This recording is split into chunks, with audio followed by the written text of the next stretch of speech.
Madeleine was sitting on the tapas terrace, eating. She looked so pale and worn out, I went straight up to her and asked if she was all right. Had she been okay at the club when Ella left to go to the beach? Yes, she said, but now she was really tired and wanted me to pick her up, which I did. 10 minutes later, the 5 of us went back to our apartment. I was carrying Madeleine. Because she was so exhausted, we skipped playtime that evening. Later, however, Kate was to tell the world that Madeleine told her before going to bed that this had been the best day of my life, a claim that doesn't somehow ring true. Does a 3-year-old really say things like that? And would she say that after she had not been able to play with her friend Ella that afternoon? And when, according to Kate, she was pale, tired and worn out. She says the 5 of us went back to the apartment.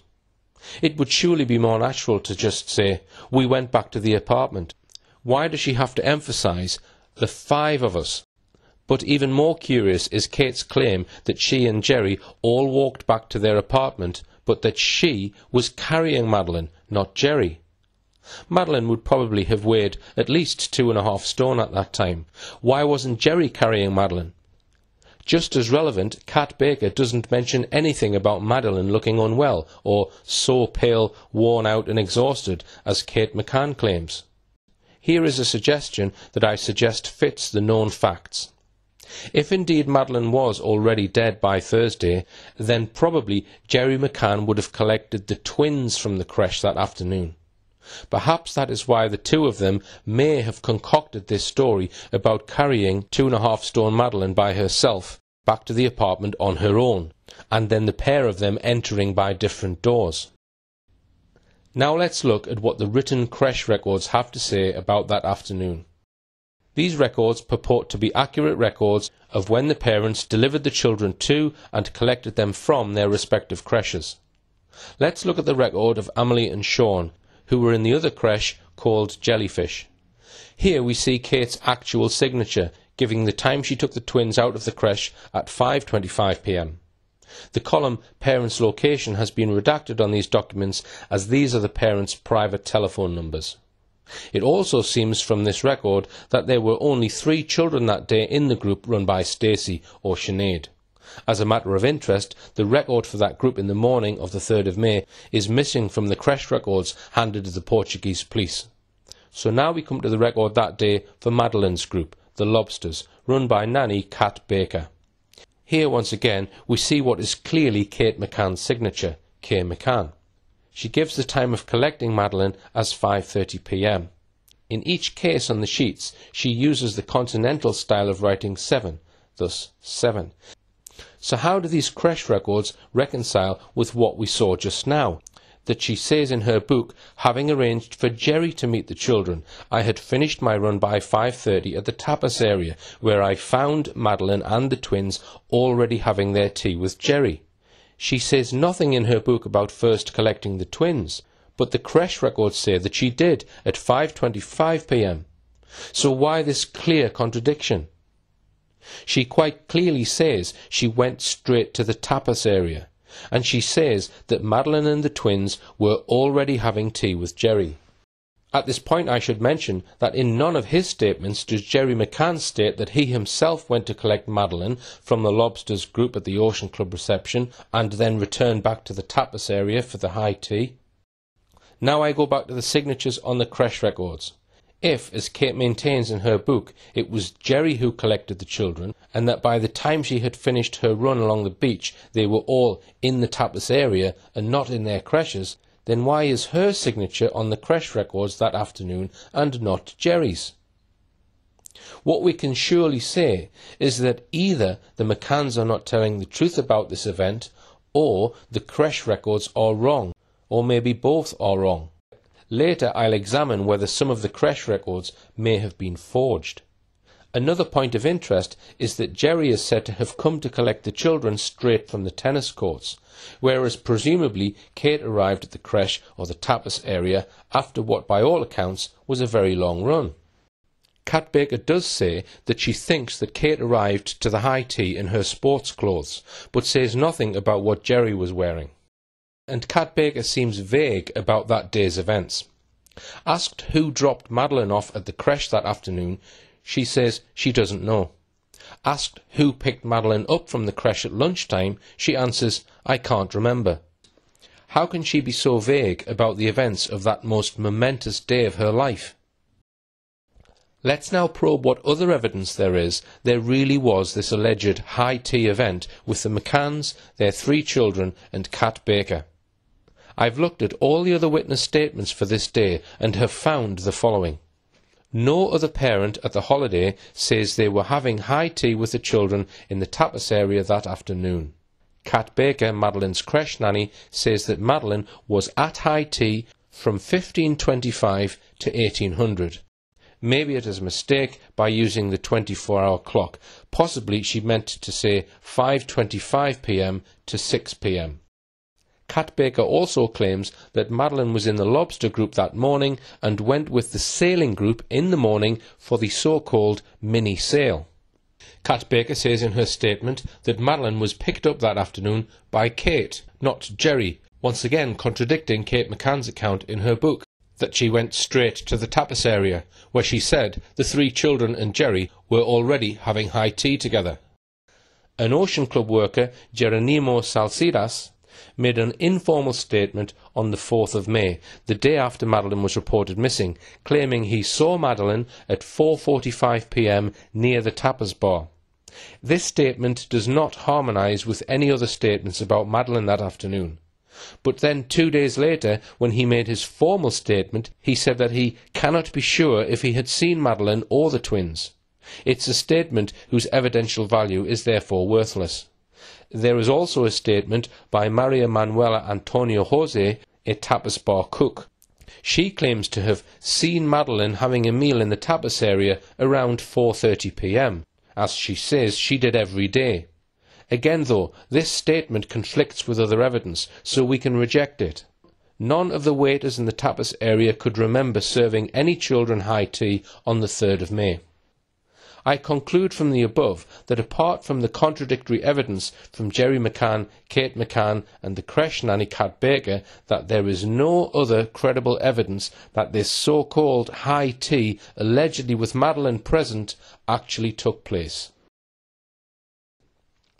Another creche worker who claims to have seen Madeleine that week is Charlotte Pennington. She gave a statement to the Portuguese police on Monday the 7th of May. This is what she says, that she worked with the younger infants group called the Baby Club. It was divided into 3 subgroups. She was responsible for one of those groups. She says that the physical space where the children's groups are located is contiguous, so that in the course of her work she came across Madeleine McCann and her group, the Mini Club, many times. She sometimes took part with the Mini Club group. This would be between 9 a.m. and 10:30 a.m. and 2:30 p.m. and 3 p.m. She remembers telling Madeleine stories and speaking with her on 2 specific occasions. One was on Sunday the 29th of April, the other on Thursday the 3rd of May. She gives no times of day for these events, and she says nothing about seeing Madeleine at the alleged high tea. She describes Madeleine as a child who conversed normally for her age and was of a calm demeanour. She adds that it was usual for Madeleine to be called Maddie, as this is how she, Madeleine, presented herself to the witness. She says that Madeleine was normally left by her parents around 9:15 a.m. at the creche, as her parents usually left the twins beforehand at the toddler club.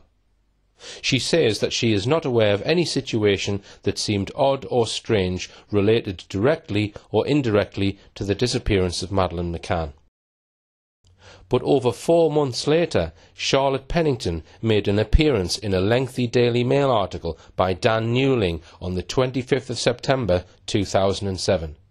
The article was headlined, "Kate did scream, they've taken her, claims new nanny witness." The new witness was Charlotte Pennington. Now that's very strange, because she doesn't mention this new significant detail about Kate screaming "they've taken her" in her statement to the Portuguese police. We only start hearing from Pennington in media reports in late September. Why didn't Pennington mention this issue, described as pivotal by the Daily Mail, when she was first questioned? If the Mail article is correct, This is an important reason for questioning whether she is a truthful witness. Let's see what the article says. She dismissed claims that the McCanns were not seen for 6 hours leading up to the disappearance. She said, "I was helping give the children high tea. The twins were there and Madeleine and both parents. It was supposed to finish at 5:30 p.m, but because they were a big group and really social, it didn't finish until about 6 p.m. There was nothing out of the ordinary at all." So, a second time, according to the Mail, Charlotte Pennington has apparently remembered something that she failed to mention to the Portuguese police in her first statement. The background to the Daily Mail article is that for a couple of weeks the Portuguese and British newspapers were speculating about the so-called missing 6 hours between about 2 p.m. and 8 p.m. on the day Madeleine disappeared. This was said to be a period when the McCanns could not properly account for what they were doing. So, in response, it seems the McCann team, no doubt with the help of Clarence Mitchell, planted many stories in the British mainstream press trying to explain these missing 6 hours. This article featuring Charlotte Pennington was just one of many.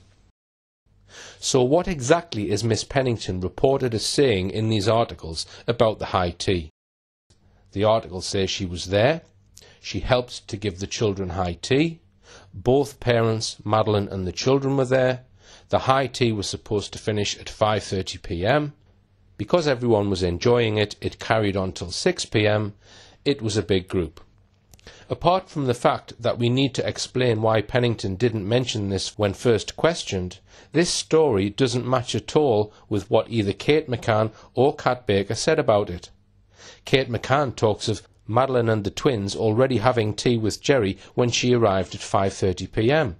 She says the high tea was supposed to finish at 5:30 p.m. Yet Kate says she only just got there at 5:30 p.m. after her run on the beach. Neither Kate McCann, nor Jerry McCann, nor Kat Baker make mention of other children or big group of children and parents, which the Charlotte Pennington article states. Moreover, neither Kate McCann, nor Jerry McCann, nor Kat Baker say that Charlotte Pennington was at this high tea, yet another contradiction. We also saw earlier that none of the waiters recollect a group of parents and children having high tea that day, and no parent who was on holiday that week mentions being at this alleged high tea with their children either. As we examine the evidence, it looks as though this alleged high tea event could be an invention, first by the McCanns, and then second by Kat Baker, and finally by Charlotte Pennington, at least according to the Daily Mail article featuring her. And now I want to bring in what Jerry McCann himself said about this supposed event when he was questioned for the second time by the Portuguese police on the 10th of May. He certainly said nothing about it in his first statement on the 4th of May. Here is an extract from his second statement. The deponent and Kate returned to the Ocean Club by the shortcut, and at the secondary reception they asked the lady employee if there was a vacant tennis court they could reserve. They were told there was a vacancy between 14:30 and 15:30. As it was already 1500, they began to play immediately. At 15:30 the tennis instructor arrived, who instructed each of them until 16:30. They stayed in that place, talking until 16:45, at which time the twins went to the meal area. At 1700, as usual, Madeleine arrived accompanied by the teachers and the other children. After her arrival, Madeleine ate the meal, having ended at 17:30. After 17:30, they went to the apartment, the deponent having entered by the main door, which he did not lock while he was inside the residence. Kate and the children entered by the rear door, after this had been opened from the inside by the deponent. So here, Jerry McCann tells the police that he and his wife played tennis until 4:30 p.m. Then they hung around on the courts until 4:45 p.m, at which time the twins were presumably brought by the creche worker to the tapas area, and they went there to meet them. He says Madeleine arrived with the creche nanny and others at 5 p.m, and they all had tea together, leaving for their apartment at 5:30 p.m.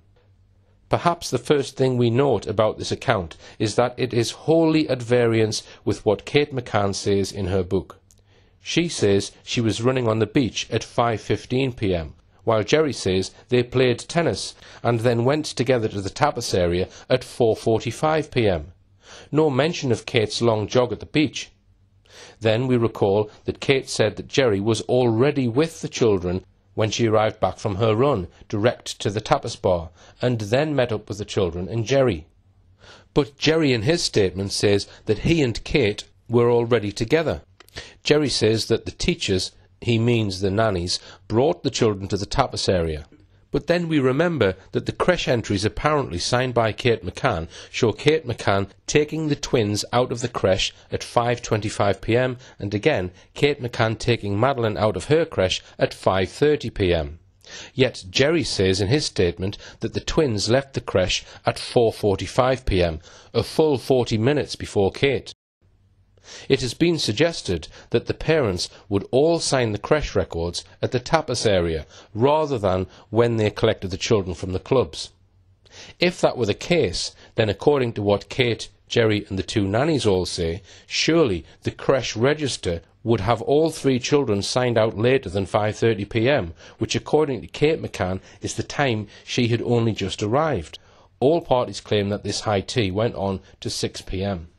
Jerry in his statement says that Madeleine left her creche and arrived at the high tea at 5 p.m. But how can that be reconciled with the creche records, which show Kate McCann collecting her at 5:30 p.m?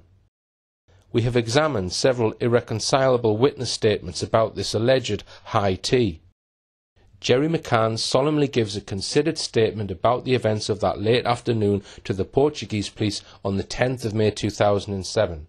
Almost exactly 4 years later, Kate McCann publishes a book which she claims is her version of the truth, yet it contradicts her husband's statement in several important respects.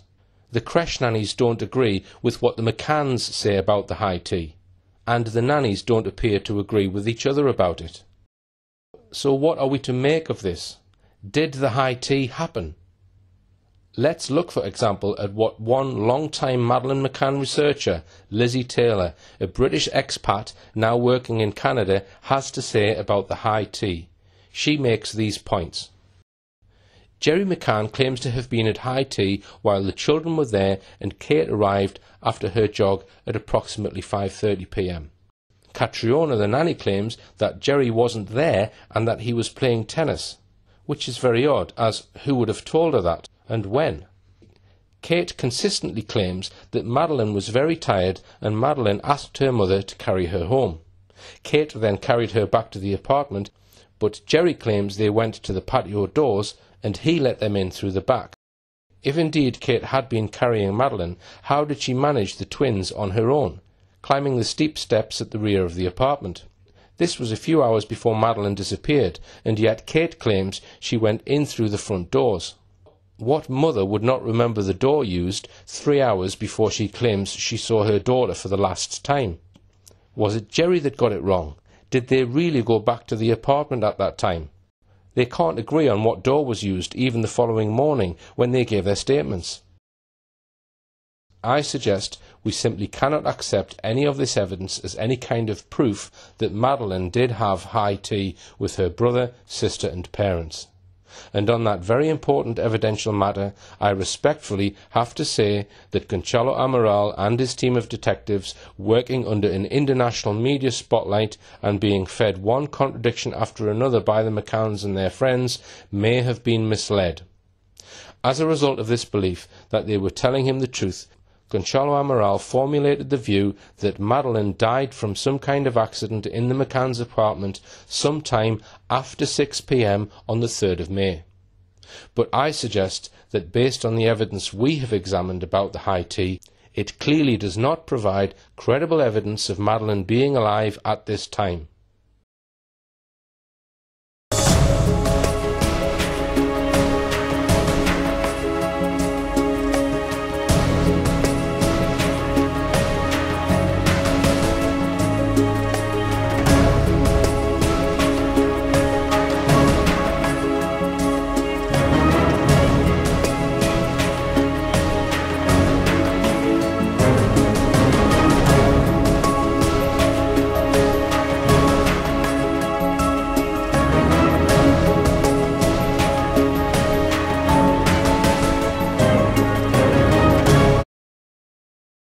So this is where we've now arrived with our timeline. So then, were there any more reported sightings of Madeleine that afternoon? The answer is yes, there were two. One of these, a photograph allegedly at 2:29 p.m. that afternoon, is crucial. But first, let's deal with the other one. An alleged photograph taken by another parent on holiday, Philip Martin Edmonds. He and his wife were apparently divorced. He had gone to Praia de Luz that week with his 3 boys, aged between 6 and 10. He was on holiday in Praia de Luz for the very same week as the McCanns.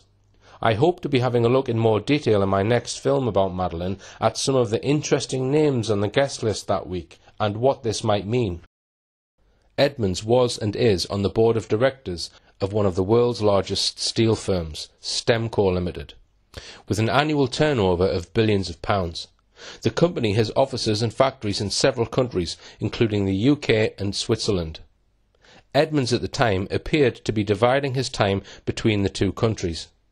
At some point, when the debate in the press was raging about the missing 6 hours on the 3rd of May, for which the McCanns appeared to be unable to account for, several articles appeared in the British press claiming that Edmonds had a photograph of his 3 boys playing happily on the grass in the Ocean Club playground on Thursday the 3rd of May, the very date Madeleine was reported missing, with Madeleine somewhere in the background.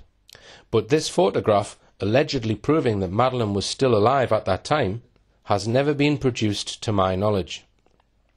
Back in 2011, a Madeleine McCann researcher wrote to Edmonds and asked him about this photograph.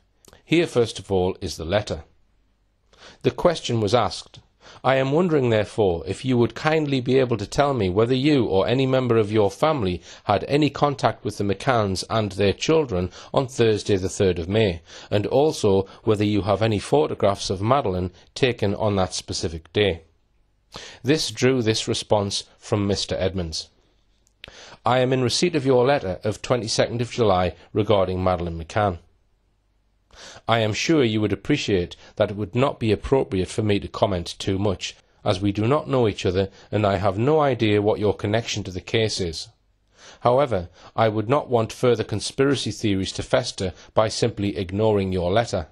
Therefore, I can confirm that whatever information I had, including some photographs of my sons taken on the day Madeleine disappeared, which showed her in the background, was passed both to the police and to the McCanns at the time. Having been in Portugal at the time of Madeleine's disappearance and seen all of the events first-hand, there is not one shred of doubt in my mind that the events as reported were correct. In fact, one of the most terrible parts of this tragedy is that there are people out there who are questioning this, just adding further to the nightmare that the McCann family have suffered. I cannot imagine anything crueler. I am afraid I won't enter into further correspondence on this matter with you." And that was that. Except perhaps to mention his connection to Labour Party grandee Lady Margaret Hodge, a member of the rich, well-connected and powerful Oppenheimer family, who is Edmonds' aunt. Philip Edmonds' uncle is Ralph Oppenheimer, who was also on the Stemco board. Indeed, Stemco, as a brief internet search reveals, is an Oppenheimer family business. Philip Edmonds' father Herbert Edmonds had married Hannah, the daughter of Hans Lisbeth Oppenheimer. Hodge, of course, was a leading Labour councillor in Islington, where she became notorious for covering up extensive child abuse in what became known as the Islington Children's Home Scandal, fully exposed in the 1990s. In 2003, despite this appalling record, Prime Minister Tony Blair made her Britain's first ever Minister for Children. Now Lady Margaret Hodge was a very close associate of Lord Levy. Both headed up Tony Blair's notorious fundraising team, with various celebrities like Bernie Ecclestone invited to donate to the Labour Party in return for being made lords a few weeks later. Lord Levy was questioned under caution by the Met Police during the affair, but the police never pressed charges. Interestingly, Dame Vivienne Duffy was one of the major donors to the Labour Party at this time. She is a patron of the charity Missing People, which 4 years ago made Kate McCann one of their ambassadors, a strange choice given her admission that she and her husband were prepared to leave 3 young children under 4 on their own while they went out wining and dining. Why a very wealthy and well-connected man like Philip Edmonds should choose the rather rudimentary resort of Praia de Luz as his holiday venue for that week, 28th of April to the 5th of May, is unclear. But what is clear is that this photograph, if it exists, has never been published to my knowledge. I suggest that if there really was a photograph of Madeleine that could be proved to have been taken on the 3rd of May, we would have seen it by now. Now let's go on to examine a photograph that is said to provide absolute proof that Madeleine was alive that afternoon, taken, it is claimed, at precisely 2:29 p.m. on the 3rd of May. The famous so-called last photo of Gerry McCann, Madeleine and her younger sister Amelie. Step by step, I am going to show you evidence that this photograph was most likely taken 4 days earlier than claimed, that is, on Sunday the 29th of April. If I am right, then the purported date and time of the photograph is a forgery, and if so, that makes it a criminal offence in both Portugal and England, and especially so if this forgery was deliberately created to prevent the police finding out what really happened to a missing 3-year-old. I am also going to suggest that there are no photos whatsoever of Madeleine alive after Sunday that week, only the 2nd day of her holiday, and after that I will examine other evidence which suggests that there is no other credible proof that Madeleine was alive after that first Sunday. But first, I want to mention 2 very strange features about the McCanns' holiday that week. The first is that there are only 5 still photographs of Madeleine that week which have been made available to the police and public, apart from the one Philip Edmonds claimed to have taken, which has never been shown to my knowledge. Why just 5? There are also 2 short video clips of the family on the way to the plane that took them to Portugal on Saturday the 28th of April. The second mystery is why, when the police asked for a sample of Madeleine's DNA, the McCanns were unable to produce any. They had nothing, apparently, neither on her clothes, nor her bedclothes, nor pillows, soft toys, or things like hairbrush or toothbrush that would yield any of her DNA. That is remarkable, and could indicate the McCanns sterilised the clothes and belongings of Madeleine before she was reported missing. The McCanns actually maintained that Madeleine shared her toothbrush with her younger sister Amelie, thus meaning that the police couldn't take a sample from it. I have to say, I personally do not believe that children in a family like this one would share a toothbrush. In fact, to get any of Madeleine's DNA, the police had to wait for 3 weeks after Madeleine was reported missing, when Gerry McCann returned to England for a weekend. One of his tasks was to find some of Madeleine's DNA. He did so by producing Madeleine's pillow for a DNA test to a Leicestershire police officer. Quite why Madeleine's DNA could be found on a pillow in Rothley 3 weeks after she was reported missing, and not on the pillow she was supposedly sleeping on the night she was allegedly abducted, has never been explained. Let me now deal with these 5 photos that we do have very briefly. Here they are. There are 3 of Madeleine playing in the grounds of the Ocean Club. This first one shows her playing with Gerry McCann and is generally called the playground photo. Now, the McCanns in a handout once described this and the other 2 photographs taken in the Ocean Club play area as having been taken on the afternoon of Wednesday the 2nd of May, the day before she was reported missing. There is, however, no credible evidence to support this, apart from their own words. On these 3 images, Madeleine appears to be wearing the same clothes as she was on the videos of her in the airport bus and boarding the plane, except that possibly she might have had a change of trousers. Sean is dressed exactly the same as on the airport bus videos. Moreover, the photographs fit perfectly with what we are told happened on that first afternoon after the McCann family arrived in Praia de Luz. After unpacking in mid-afternoon, they and their friends went down to the Ocean Club playground. The shadows on the photo are quite long, suggesting they may have been taken sometime between 5 p.m. and 7 p.m. late afternoon, early evening. Here are the other two photos of Madeleine playing at a Wendy house in the Ocean Club playground. There is no sun on these two pictures, but that is entirely consistent with what we know about the weather that day. Here is a photo taken early evening on Saturday the 28th of April, around the same time on Saturday that I believe these photos of Madeleine were taken. You can clearly see plenty of blue sky, but also fluffy, broken clouds. Weather charts for that day show light cloud from 2 p.m. until 6 p.m. The pictures of Madeleine by the Wendy house were taken during a period of cloud cover on an otherwise sunny day. Every available indication from these three photographs and from what we know for certain about the McCanns' movements that day tell us that they were probably taken late afternoon on the first day of their holiday. They are wholly consistent with Madeleine running around and enjoying herself in her new surroundings. I personally believe there is a very high degree of certainty that all these three images were all taken on Saturday the 28th of April, not the Wednesday as the McCanns claim. This is accepted by many Madeleine McCann researchers. So these three photos could prove Madeleine was alive at least on the first day of the holiday, Saturday the 28th of April.